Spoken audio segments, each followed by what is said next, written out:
everybody. I'm here with Jill Massura. Jill is a coach, a life coach, and a very successful one at that. She works at Red Lotus Yoga, and she has been, I don't know, whenever I go by her room, there's talking going on in there. She's very busy, which is great. Previously a massage therapist. Previously, you were in the corporate world, right? I was. So Yep. you have had a journey, and I'd love to hear about how you moved along that pathway.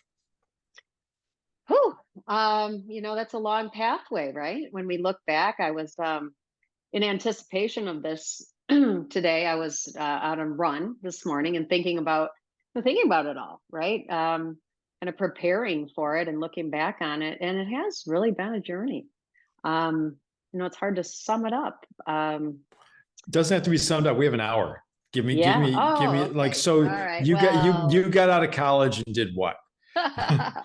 I got out of college and I did what every good girl did at that time, right? Or a person who was following the path of the status quo at that time. I moved to Chicago and I spent almost 2 years there, kind of kicking around, waiting tables and avoiding looking for a career because nothing really inspired me Yeah.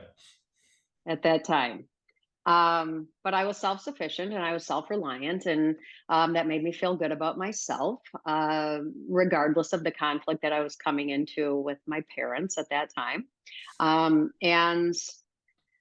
And then I don't know, something just shifted, and I moved home, and I began working, a real job, as they used to call it then. I don't know if that's still a term that is used now, but now I feel like everything's a real job, right? Are you supporting yourself? Are you earning a living? Or work is work, right? So, and I started working in events first, and then in sales. So What were you doing yeah. in events? Like what was that?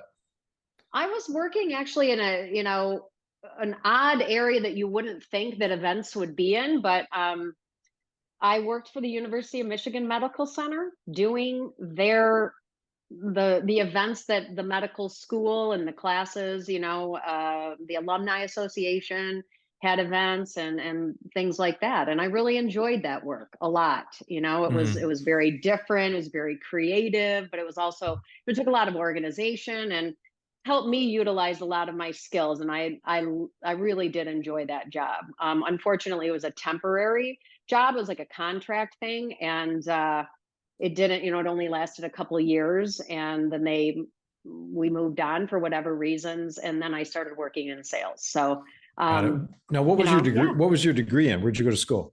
I went to Western Michigan Yeah. University, I went and to my Central. Fire degree. up chips. All right. Woo.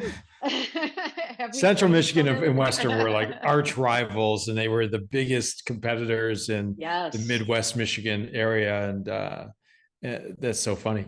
Are we the same Yes, age? I'm 55. I'm 58. So we were in college at the same time. Okay, Probably perhaps we were cross paths at a cross football paths game or at a something. football game, probably.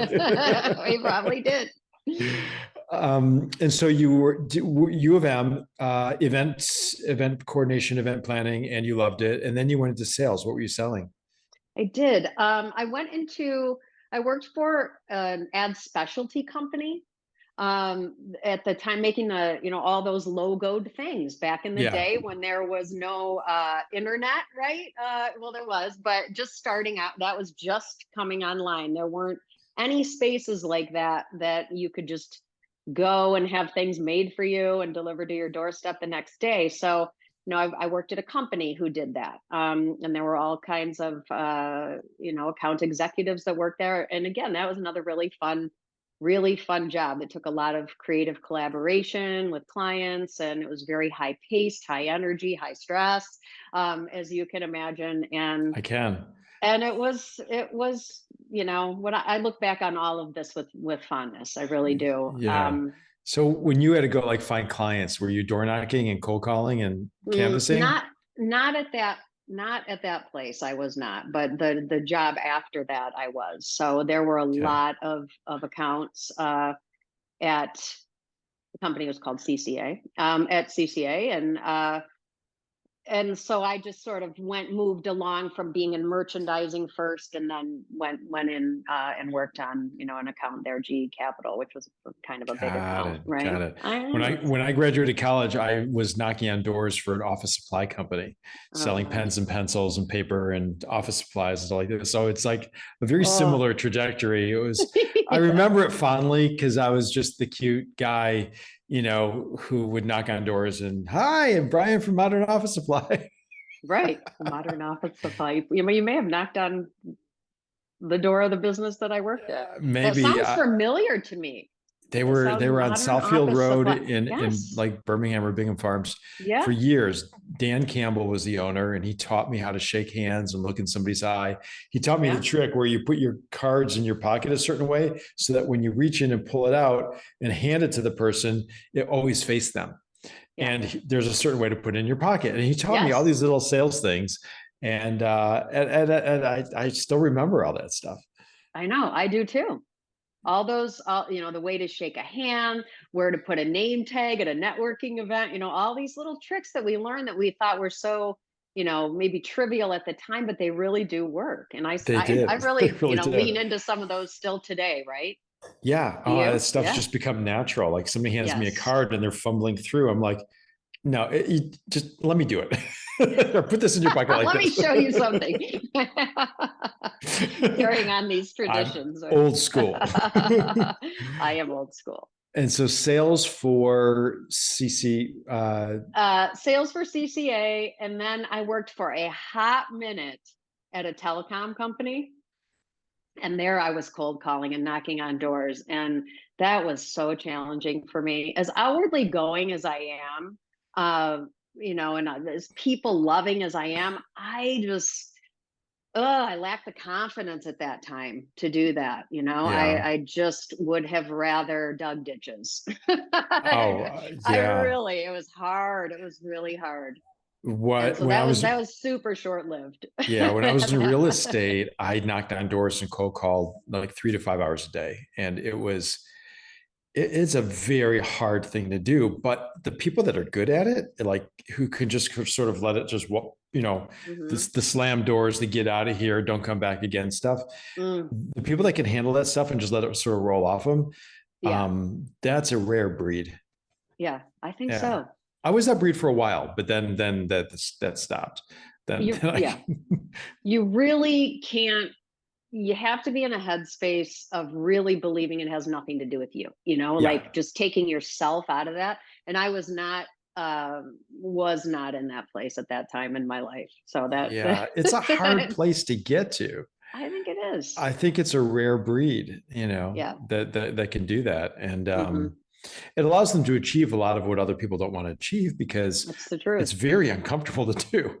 But Right. and to Only a not few be, people, yeah, will and then to really do not be it. like so arrogant about yourself. Right. Maybe that's what I was at the time. I don't remember. I don't I don't remember. I think I was just really insecure and, Yeah. didn't have that mindset yet, Right. that this isn't kind of a numbers thing. And, you're just, this isn't, it has nothing to do with you. They either will, they Hmm. won't, move on, Yep. right? Just keep moving. And Hmm. eventually something is going to hit, Do and you remember your numbers? Like you have to knock on this many doors to get this many yeses to get this many sales. I don't, no, I don't. Yeah, for us it was 100 doors to get 50 people that answered, to get 25 people that might be interested, to get like 5 appointments, to get one sale. Right. Wow. It was something like that. Wow. Yeah, and so my Yeah. goal was 100 a day. That was just numbers. A lot of doors. That was a lot of doors. It was a lot of It's a time. lot of rejection. But don't you feel Yeah, so when somebody comes to my door at home, the empathy that goes out toward that person and I'm like, God, it's the hardest thing. I get it. I know. I get it. I might not answer the door though. but And but then I it's the get hardest it. thing is to say no. Like I'm not in, like I almost always want to say yes, I know. but I have this really bad habit is that when they're bad at it, I coach them. Like, no, you can't talk to me like that. This isn't how to do it. Let me tell you how to do it. Oh God, I Or the know. Girl Scout cookie sales. You know, these little Oh, cute little girls come and they go, "Would you like to buy Girl Scout cookies?" I said, "That's not how you ask the question. You have to say, how many boxes would you like?" And then just smile. You'll sell them every single time. that is a huge skill Yeah, that my husband is great at, but I'm not great at, is that pause. I've become good at it as a coach, right? Not over right, talking, that those leading kinds of conversations where you just sit quietly, and right. you let something hang in the air. And most of Yeah, the time people will, because it is uncomfortable, right. they'll start talking and perhaps say more, or tell the truth, right? Yeah, right. Have you Yeah. Or heard buy of? Girl Scout cookies. I know. I'm such Do you a know who sucker for. Carolyn? Have you heard of Carolyn Miss, Of course. MYSS? Yes, So, have yes. you watched any of her videos? There's one on the Holy Witness. I have Does that not sound seen that familiar? one in particular, but I do. I'll text you the link. It's on YouTube. Okay. So good about that process of sitting and listening and just being the witness for giving somebody a chance to get it out. Hmm. Is such a powerful thing. And it feels like you're not doing anything, but you're holding space. Hmm. It's really, I think you'll like it a lot, actually. Yeah. I don't know what it will say, but I really believe that's the only thing, Yeah. and so much of our work, and you coach as well. And the power of holding space for another human being is really one of the greatest gifts that we can do, in this lifetime as human beings. And it does feel like, in this productivity culture, and, that we live in, where bigger is better and faster, stronger, harder, more, to sit and just witness feels like you're not doing much, but it's really everything. It What do you really think is. the shift has to be for somebody to be a witness of somebody else? And I think about myself going, I'm supposed to be doing something here because and I think it's mostly ego based, right? Like I Yeah. gotta get in there and I gotta come up with the right answer and I gotta ask the right questions and I gotta, and then you talk all over the person and then, you haven't done anything. Right. But to shift to that place of I'm simply going to witness, like, what's that thing, do you think? What do we need to do in order to like, what helps us do that? I think being able to do it for ourselves. Oh, How can we give away what we don't have? How can we uh give anybody something that we don't really profoundly know by experience from the inside? And it's hard to be with ourselves. It's really hard to be with ourselves. I think that's what human beings struggle with the most, yeah. is it's easy when we're in our ego self, right? And we're doing the things and having the things, and attaching our success to goals, and knocking it out of the park all the time, and all the things that we've acquired around us. But in those quiet moments, do you know how to be alone, in troubled times, in crisis times? And I'm not suggesting that's a preferred space, Mhm. but because I'm certainly in a career of supporting others, and I also have my own, therapists and coaches and systems of support in my own life that are critical to me, crucial to me for that connection. But to be able to be with yourself, and that's something that is unfolded over a lifetime, I believe. How do you I've suppose people practice that?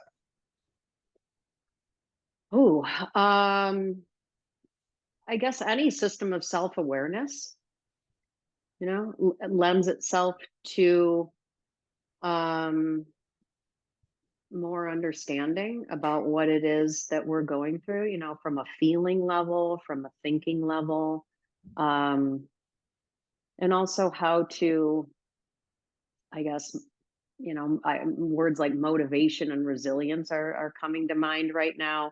how to not only just be there in a still way, in an understanding, aware way with yourself, but then how to also grab yourself by the hand and pull yourself forward, in troubled times, crisis times. It, It's hard, it's it's just a hard. work in progress, right? And also not being afraid to ask for help. I mean, that's what people find. I think the people I talk to a lot, like they don't ask for help until they're really, really stuck. And it's Hmm. like, well, you could have gotten help a lot earlier than that, but maybe it wouldn't have worked because they weren't so desperate. I don't know. I know. It's hard to say. I mean, it's so individualized. It Yeah. really is. And I don't know, a person's past, what keeps them from asking for help, if that was something that was really um encouraged in their childhood, that independence, right? And they got Mhm. patted on the back a lot for solving their own problems and not needing support, or seeming to need support from their families. We only, I kind of have this strategy with myself, and certainly with clients, people who I don't could never know everything about, right? um is that it's like but is that working now? Right? Like, does the way that you're doing it, Dr. Phil back in the day, I don't know if you ever watched him, but he is such a Mhm. character, used to say, how's that working for you?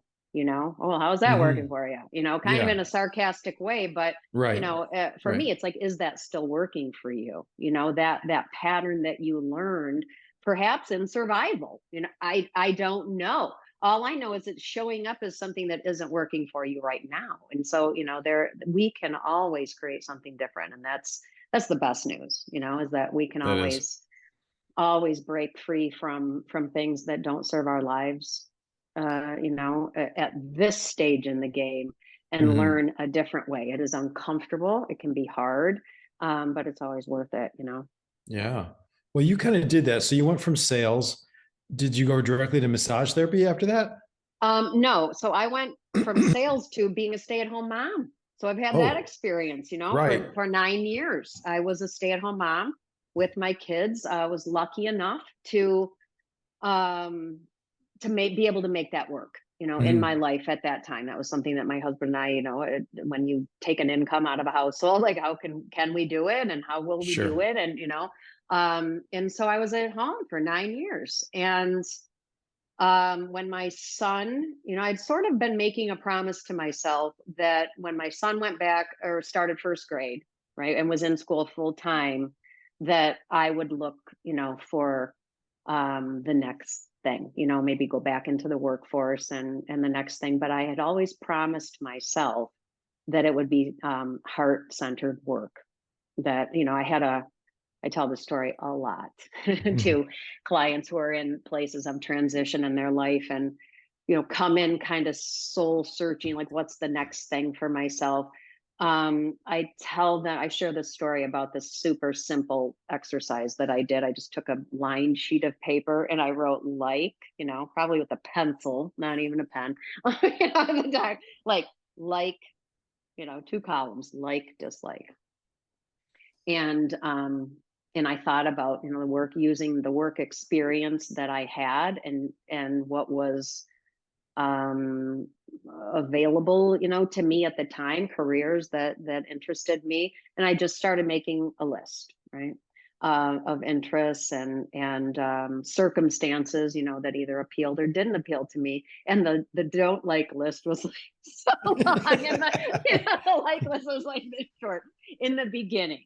And then you Sure. just kind of honed in on, on more holistic things, massage and nutrition, training, physical, being a trainer at the gym, Mhm. things that really, that my criteria was, what would you never want to stop learning about? Something that's so interesting to you, you could spend the rest of your life learning about it. And something that, you felt like you could spring out of bed for every single day. And I kind of honed in on this area of massage. It actually hit me sort of like a lightning bolt. Not even sort of, it was like a lightning bolt moment. Oh, um, where I was getting a massage, and it just like, this is it, like I embodied it. It was very interesting. And that was one of the first times that had ever happened to me, and I was aware of it. Like, wow, everything about you, right down to your body, is telling you that this is the right move, you so know? you have this massage, you have this awakening, you come home and say, honey, guess what? And he says, That's funny. We were actually in Florida, yeah. visiting my mother-in-law, and I was getting a massage there, and I came, plodding back to the pool where everybody was, and I said, I think I've got it. I think I'm going to go to massage school. And my mother-in-law says to me, "Oh, do you like touching people?" You better. I went, well, thanks for telling, that was her telling me how she felt about it, right? Yeah, yeah, right. As I understand, people are always revealing themselves now, right? But I was like, yes. And I love the body. I had always loved studying that. I'm that person who, if I can figure Hmm. out how something works, I can figure out how to work it, in my favor, or how to make it work better. But have Hmm. always been intrigued, even back to high school. And who remembers their high school classes? Most people, think I about don't remember what anything. they hated about it, right? It was so awful. But I remember that anatomy and physiology class, and I just couldn't get enough of it, and Wow. I really am, that even at a young age, now looking back, um probably wasn't aware of it at the time, but when you go to the doctor's office when you were little, and they had the cutouts, right, of the body, and you could see the systems that were, I would just sit and stare at those, fascinated, like, that's what I look like on the inside. And it's so miraculous and fascinating and intricate. And I still feel that way to this day. I still, um having gone into coaching post, body work, and I still do body work, and lots of energy work with clients, but um I still am still just as fascinated and blown away by the miracle, of it all today, and feel like every piece of my life was a stepping stone to where I Hmm. am now. Hmm. So So yeah. a question, when you say, when your kids are like, I'm assuming your kids, one's in college, right? One is still in college, has just started his junior year, and one just graduated from college. Right. So when they were like, did your kids at some point feel pressure, like to decide what they want to do for the rest of their lives? Did they go through that thing?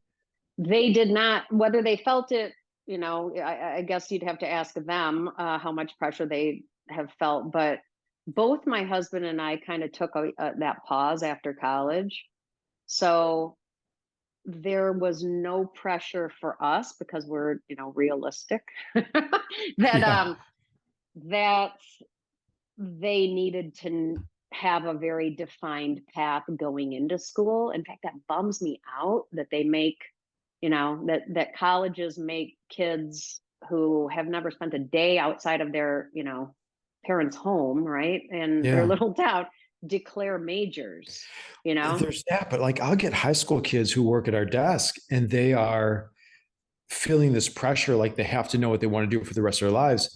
I tell them my story, and then hearing your story, which is very, very similar, really, Hmm. um, about there's no way ever in high school you could have predicted that now you'd be a coach, and previously massage therapist, previously sales, full time. I mean, there's no way to predict that stuff. And so why put pressure on yourself for a future you have no clue about Right. anyway? And so I just was curious if your kids had that similar experience, or if because you had that experience, they just kind of got a pass, like you'll figure it out, Yeah, relax.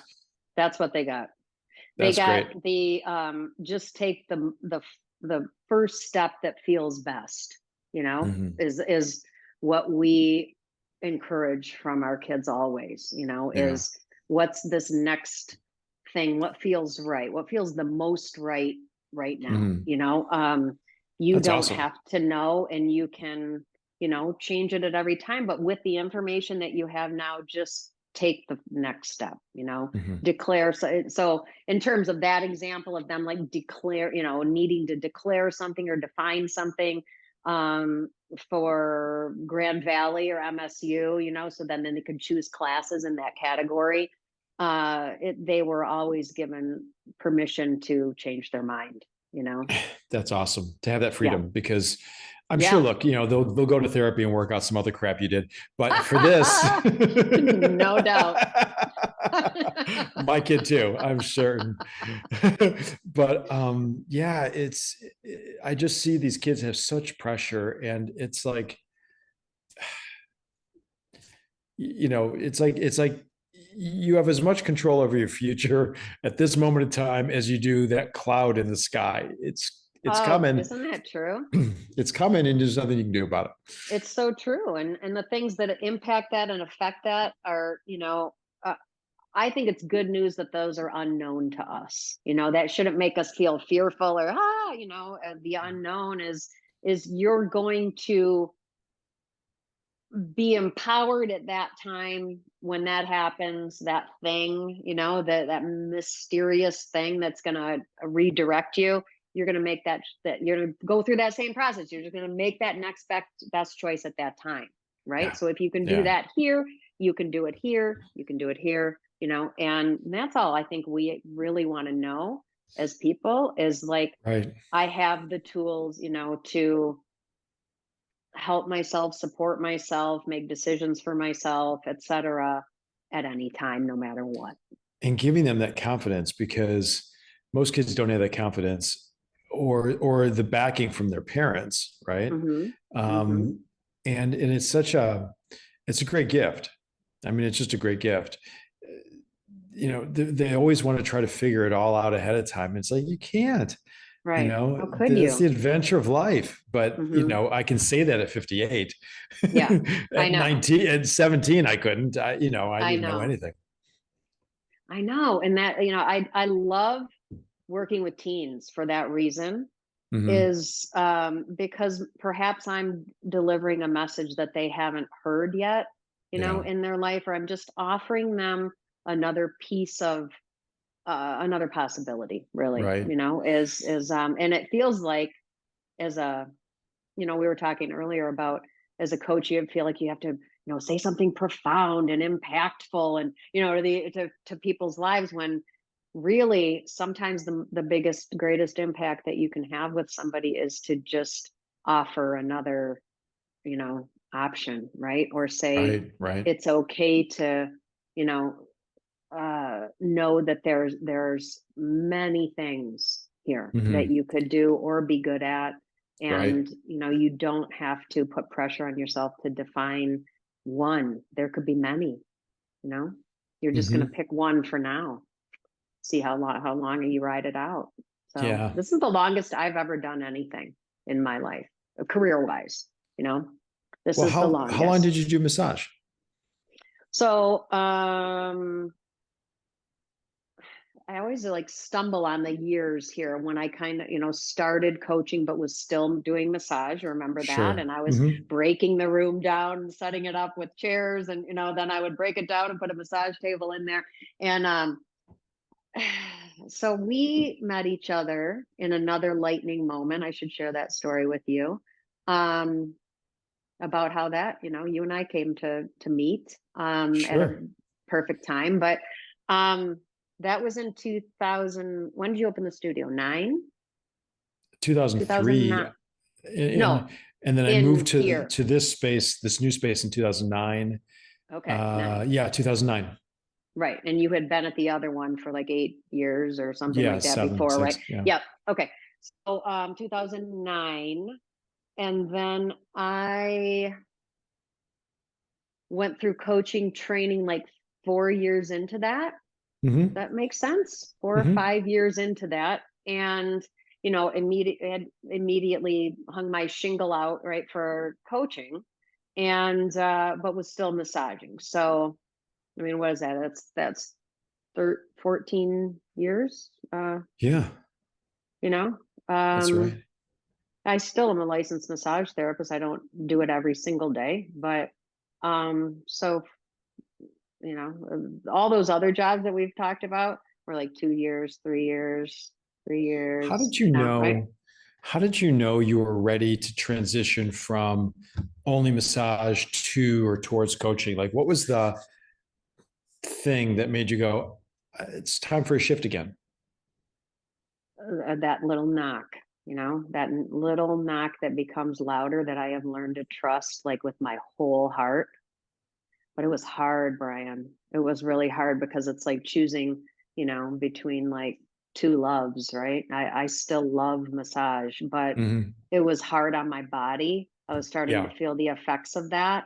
And I was also finding my mind shifting, the things that I think about, and, just when I'm in my quiet moments and just in my own head all day, were were more coaching related, and human experience related than they were body. And it just, I don't know. I guess, does that make sense? How Yeah. that Yeah. Totally it, does.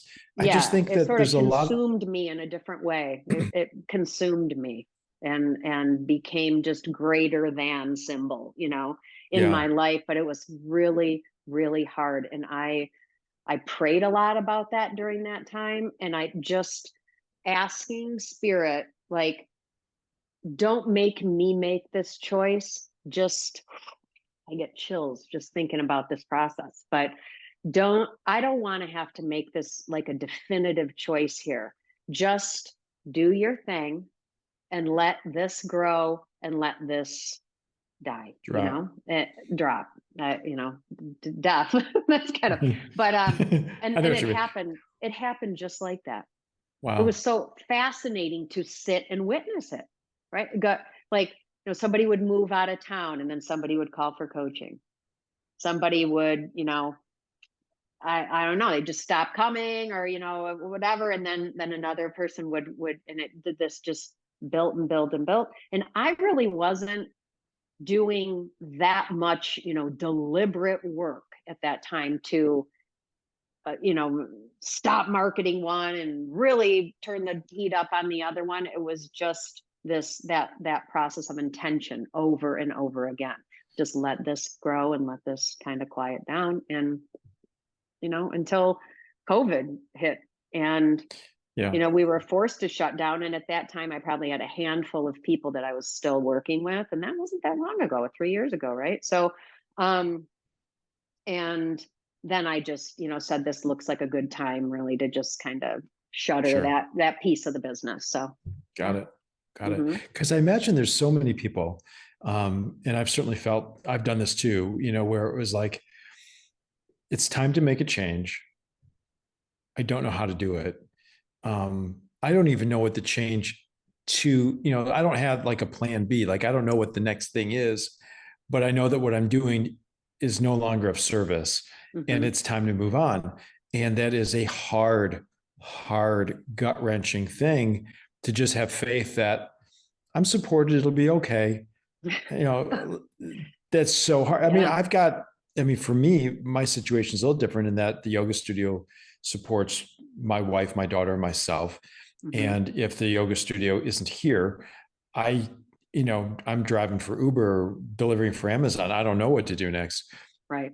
Luckily, we're not in that position at this point. But if I had to make that choice, if like I don't have a B, and I've thought about it. We all have burnout, and even for the job you love, you need a vacation Mm-hmm. once in a while and time away. That's true. And Absolutely. but I imagine there's a lot of people, just feeling so stuck in what they're doing, knowing in their body that they have to change, not Mm-hmm. doing it because they're either afraid or have too many responsibilities or whatever, and or maybe just lack the courage, or I don't know what. I mean, there's a whole range probably.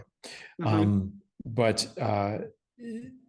to see you go, well, no, it can be done, and it can be done with grace, and it can be done with prayer, and it can be done with, the transition isn't as scary as one might think.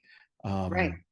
Like when I left real estate to become a yoga teacher, I felt like I was blindfolded jumping off a building. I I mean, I bet. was terrified, Oh, I bet. and but it was just like the next natural step. but that's been for 20 years now. So, Mhm. I still don't know what I want to do when I grow up, but I- like, this isn't a Good. grown-up's job. Yeah, don't you get that? Sometimes I'm like, pinch me. Is this really like my job? Like this is, Yeah. and I built it all and you built it all, and that is not without, a Oh, support there's, of others and something greater than us too, right?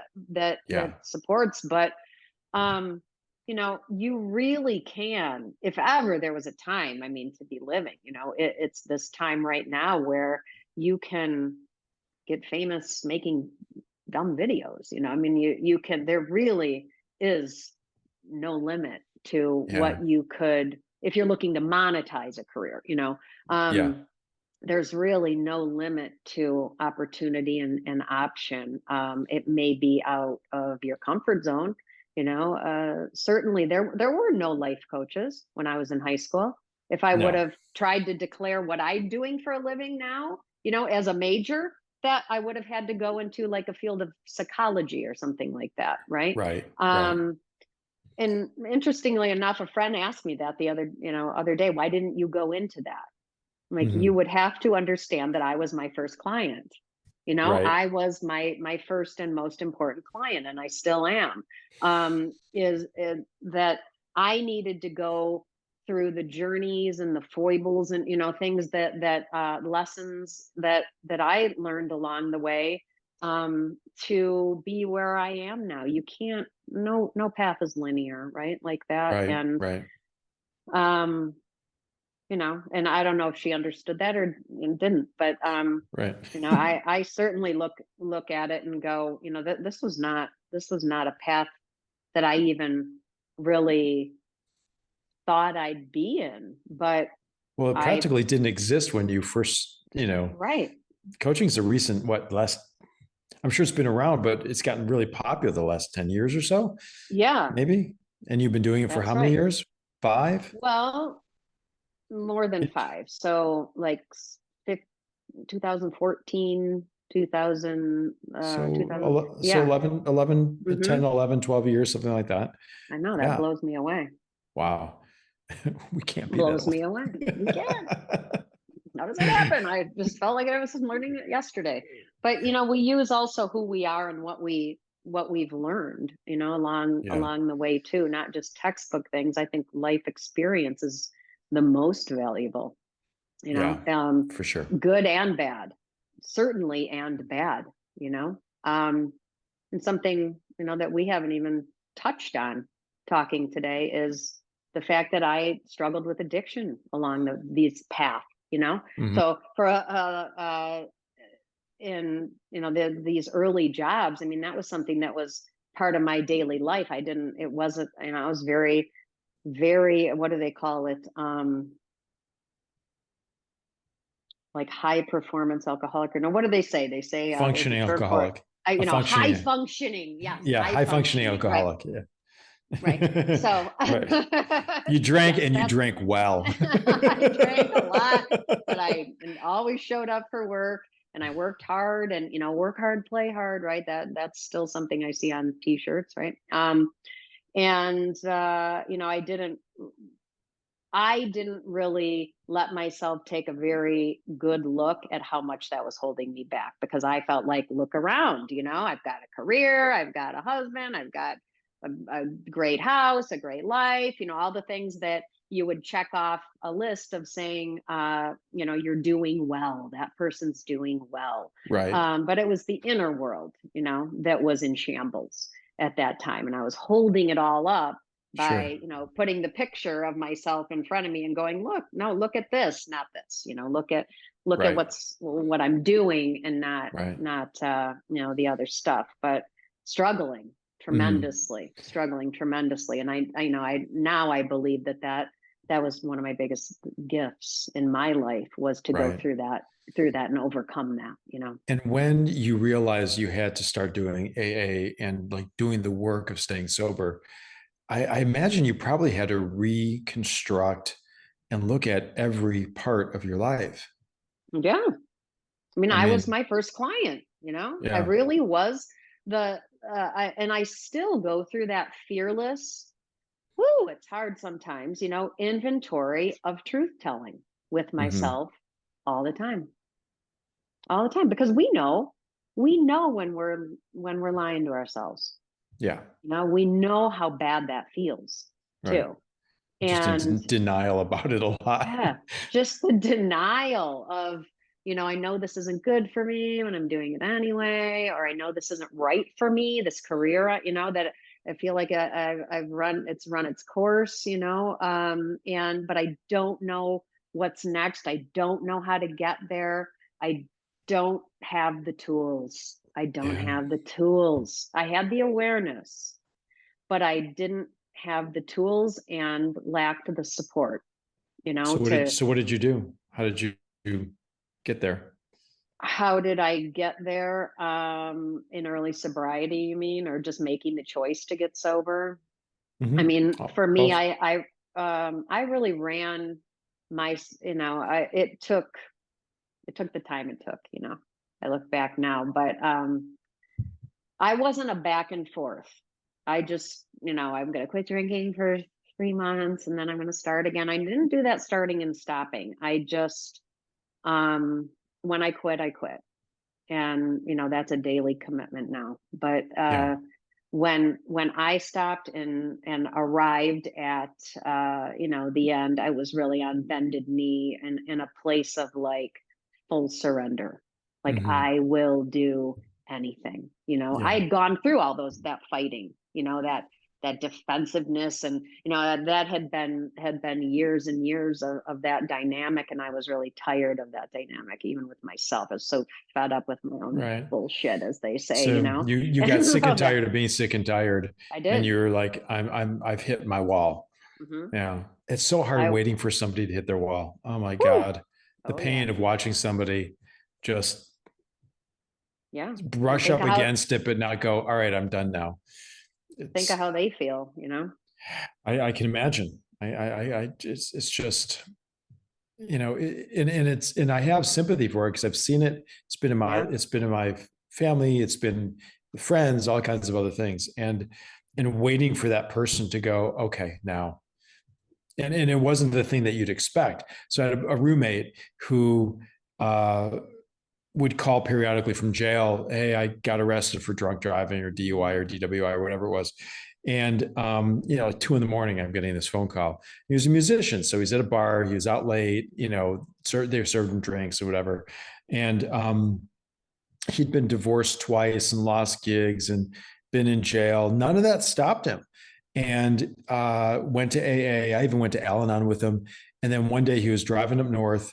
He had an open beer, hadn't had anything to drink yet, reached over like just to change the channel on his radio or something, lost control of the car, rolled it, flipped it. He crawled out, not a scratch. And that was his, now I'm ready. Okay. It, that was just his thing that, and I had an uncle who was in Jeez. rehab, stayed clean and sober for 26 years. Life went sideways, started drinking, went back to rehab, but it didn't work. He couldn't get it. He wasn't really at rock bottom, and he ended up dying of a heroin overdose. Um, you know, he Sorry. was snorting heroin on his blue book. For those who don't know, that's the book that you get in AA. And yeah, it's you just never know what's going to be somebody's sick and tired of being sick and tired thing. Uh, Right. If we don't it's die in the process, I mean, and that's a reality that I see over and yeah, over again, as we think we've got another day to F around, yeah. and we don't always have that. I mean, And yeah, it's like, that has, that process for me has been the most profound process that I use for everything, mhm, as a compass yeah. for everything. It's like, you know, but you did that, and that's how you did that. And Mhm. all the facets of it, the denial and the readiness, the um geez, the empathy, also, the awareness, and to understand that, I started studying trauma pretty early on, right? And started to study the body. That was something that was really coming forward. And it's interesting where just follow your interests. It's like, follow your interests and they'll never lead you wrong. Right. I started really hearing about trauma, and for some reason my ears tune into that. Other people's don't, but mine at the time tuned in to this new body of work around trauma. And um coping mechanisms, substance use is a huge coping mechanism in Mhm. our culture. I mean, and just Yeah. we look at it for everything. We rely, look around, I mean, Right. it's You people feel better use it quick. for every single thing, where I'm going to celebrate with it, but I'm also going to console myself with it, but I'm going to,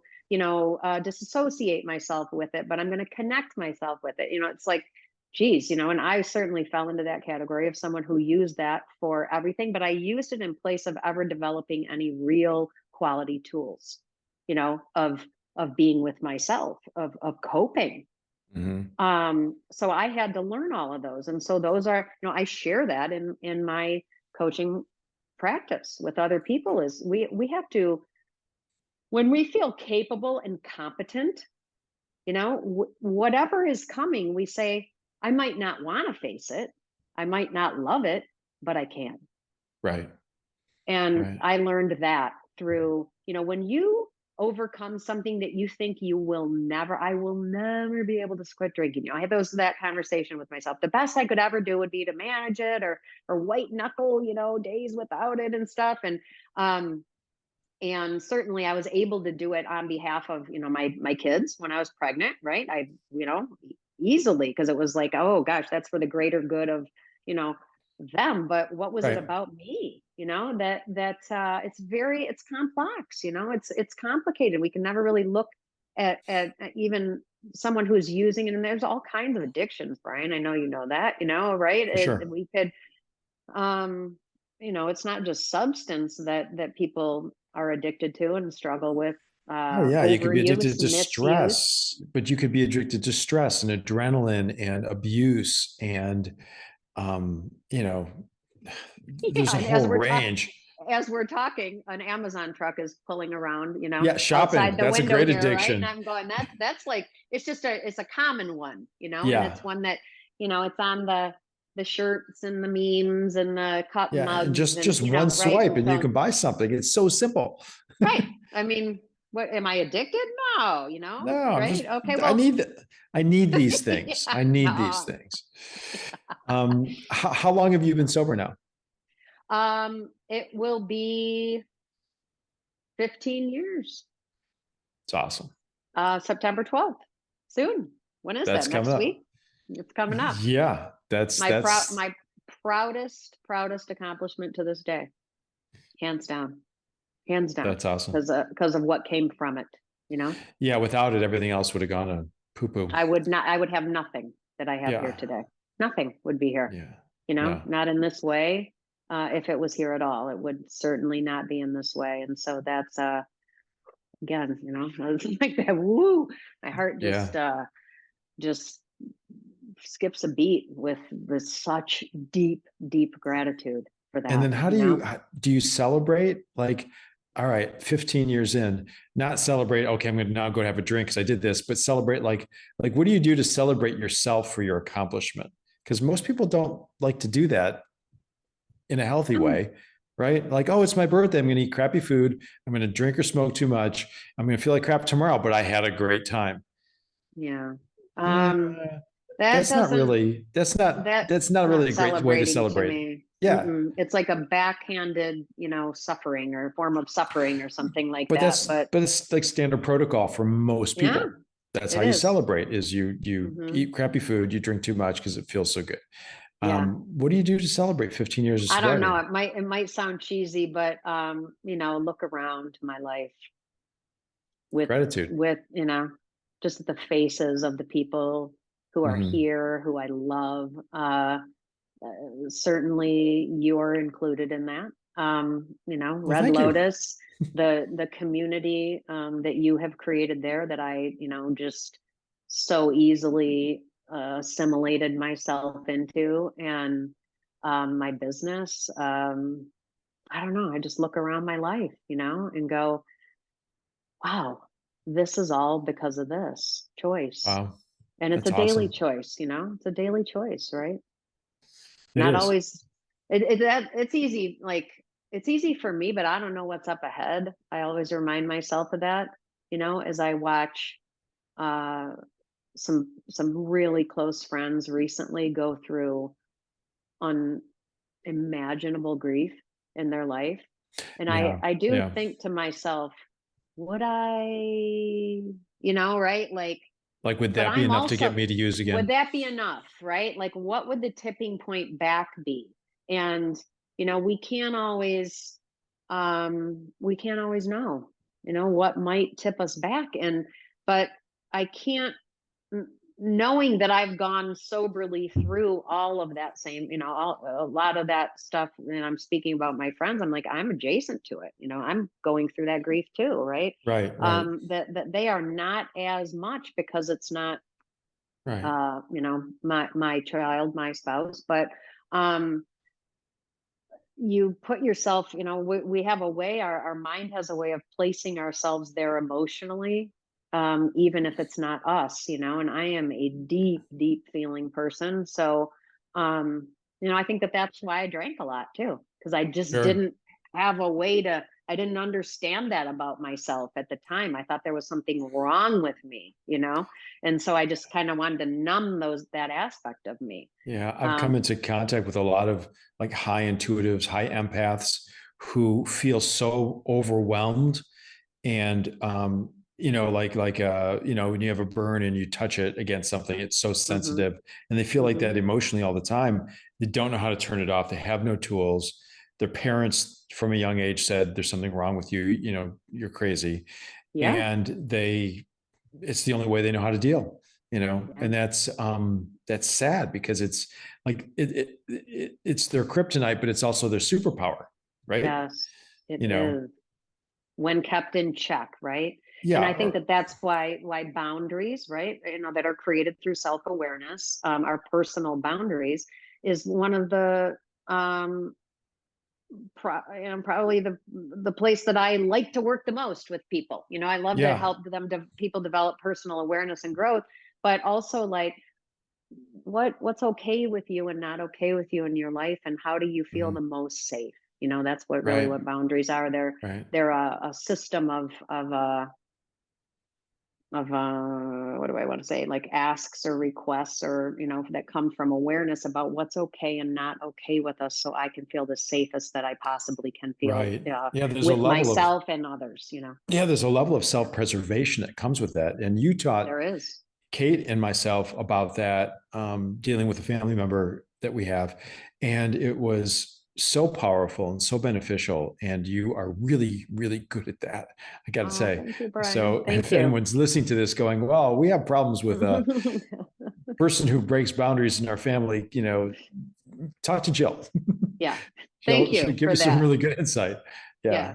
Well, Yeah. nobody knows, about breaking boundaries more than someone with addiction, because we betray ourselves every day, Yeah. So, it's hard to trust somebody who lets you down all the time too. So, that Mhm. it's like you got to develop boundaries Right. are for that too, so you can develop that trust, right? That trust Mhm. in a relationship, and whether it's with yourself or with other people. This is what's known. This is the operating system. And, you either abide or you don't abide, and you get shown the door. But when Got it's it. yourself, it's just something else that I learned Mhm. in getting sober, and then learning all these other, systems of personal development, right?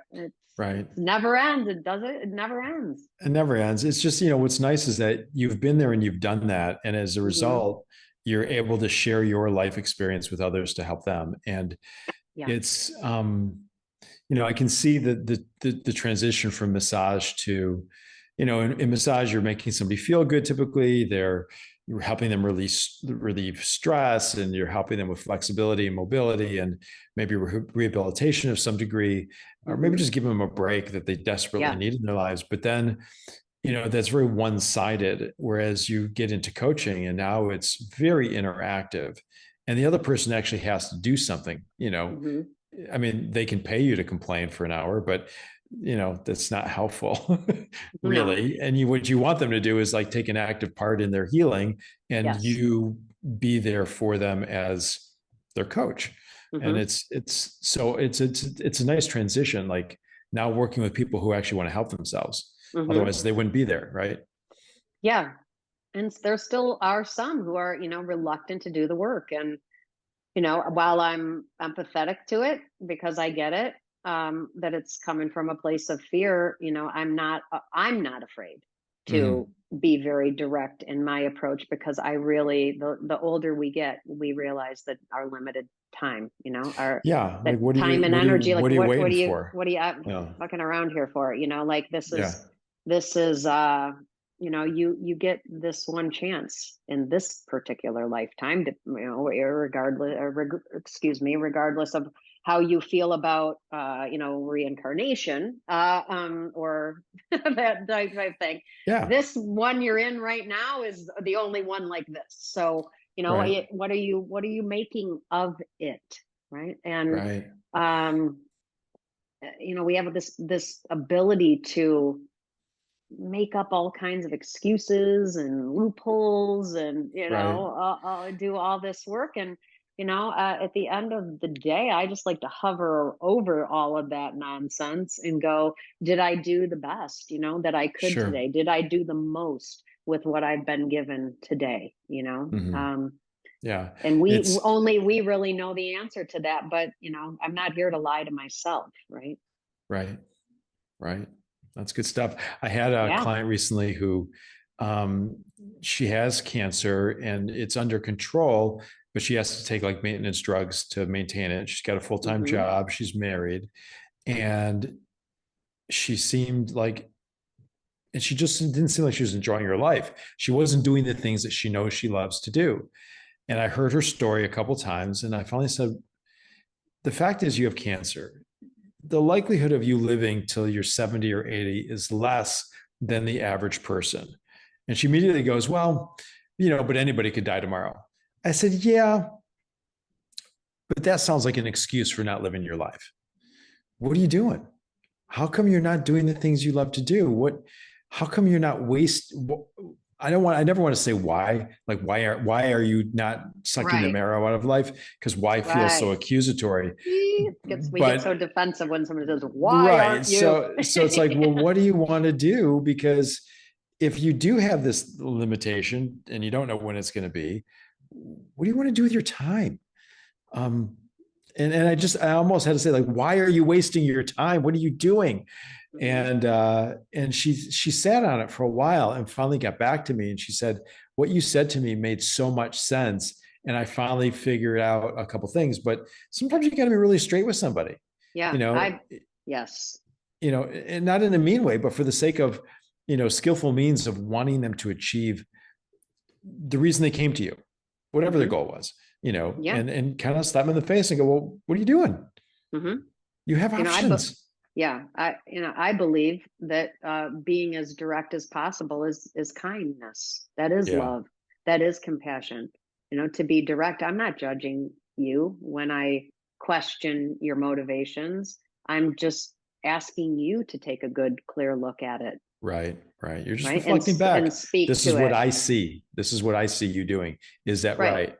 Yeah. Yes. I could be Okay. wrong. I could be coming from my perspective, but Right.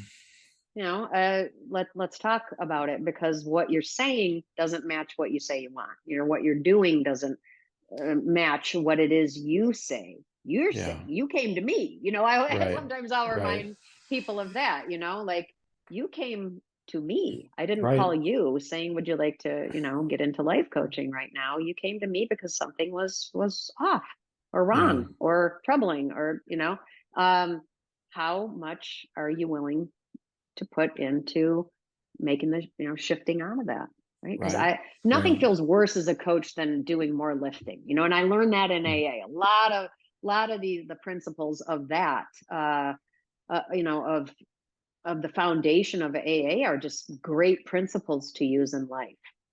For sure. And For sure. that was never care more about somebody's sobriety than they care about it themselves, right? I can never hold up more or care more, lie awake at night, more than somebody who's not doing more than that on their own behalf. I won't, Right. I won't, I can't, right? That's just a disproportionate kind of codependent place to be as a coach. And it's probably not going to bring your clients to the place that they want to be. No, it It's never hard. does. Yeah, it never does. It never does. Being the enabler doesn't help you help them, and it doesn't help them help themselves. And, Right. it is what it is, but that's Yeah. probably why you're a great coach. Well, thank you. I do endeavor to be a great one, Yeah. And do Yeah. you have a sense of, is there anything next on the horizon, or this is it until you get that gut feeling again? No, I'm just enjoying kind of creating new opportunities for people to come maybe in a group setting to some things. I love what I do. I love it. I Awesome. still love it, and for somebody who didn't believe, thought everything was kind of a flash in because I'd had those 2-year, 3-year lost interest. This isn't for me. Mm-hmm. I now realize like you weren't there yet. Yeah. You were on those stepping stones again, to that place. And, for right now, this just feels like a really good space for me. Are there other avenues within, the coaching field that I'd like to pursue? Yeah, and I'm just kind of creating those one by one and doing that as I get those little knocks from within, and keeps That's things awesome. interesting and exciting to diversify, right? That's great. Within the field. It's fun. Well, I think that's a great place to stop and keep listening to those knocks. And how do people reach you if they want your coaching services? So you can go to my website. It's my name, Jill Massura, JILLMASSURA.com. And there's a way to connect with me there. You can email me also, jillmassura@gmail. And those are probably the two best ways to get a Awesome. hold of me. I've got some nice events coming up at the studio too. That's right. That's right. You do pretty regularly. You do a 4 agreements workshop. It's like 5 weeks, and you go through the 4 agreements and talk about them in detail and give people some life advice. And then you also are a tapping teacher. Yeah. And tapping. Tell people what tapping is. So tapping is a nickname for a tool called EFT, which stands for Emotional Freedom Technique, and it's has a physical component to it where you tap on certain points on the body, and then there's a talking component too of affirmation and understand self-awareness that goes with it. And the tapping, the physical component, actually reaches into the part of the brain that's responsible for stress and tells that signal to dial down and turn off. So it's a really profound technique for stress management of any kind, physical pain, emotional pain, things like that. Cool. So trauma related issues that keep coming up, in the body, right? There is no separation there, and we work with those pathways between mind and body there. So really profound tool. It's hard to kind of sum it up in a couple sentences, but that's enough of a teaser that people may want to come. And those workshops you can sign up for through redlotusyoga.com at the studio, or just go online and check that out. So awesome. Well, Jill, thank you so much. I love doing this with you. And I'll see you in the building soon. See you around the neighborhood. All right. Okay. Bye. Take it easy. You too.